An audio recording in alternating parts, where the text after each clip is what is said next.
এই তালের পিঠাটা প্রায় বিলুপ্তির পথে।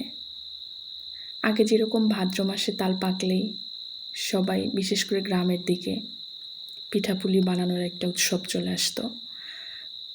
এখন অবশ্য সেটা নাই। এখন তালের পিঠা মানুষ বানায়, নানান রকম পিঠা বানায়, ওরকম বানাইতেই হবে এরকম করে আর কেউ বানায় না। কিন্তু আগে গ্রামের দিকে এই পিঠাটা খুবই প্রচলন ছিল। এটা হচ্ছে একটা কলার পাতায় পিঠাটা বানাইতে হয়।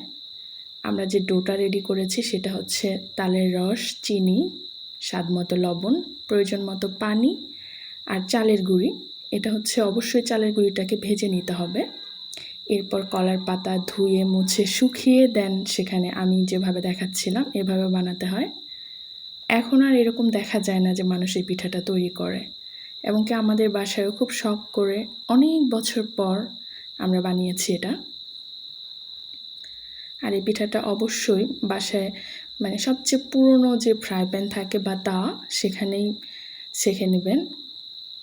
এখানে সেঁকলে হবে কি, এখানে যেহেতু তেল বা পানি কিছু ইউজ করা হয় না, সেক্ষেত্রে এরকম পুরনো তাওয়া দিলে খুব ভালো হয়, নষ্ট হওয়ার কোনো ভয় থাকে না।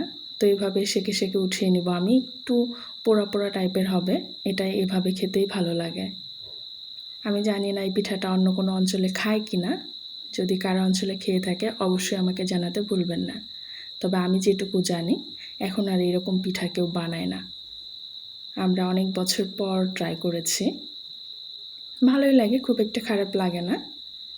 এখন তো তালের পিঠা মানেই নানান রকম পিঠা, এক এক অঞ্চলের এক এক রকম পিঠা। আর এখন তালের পিঠা মানুষ খায় শখ করে, বাট আগে ভাদ্র মাসের তালের পিঠা রেগুলারই খাওয়া হতো। আল্লাহ হাফেজ।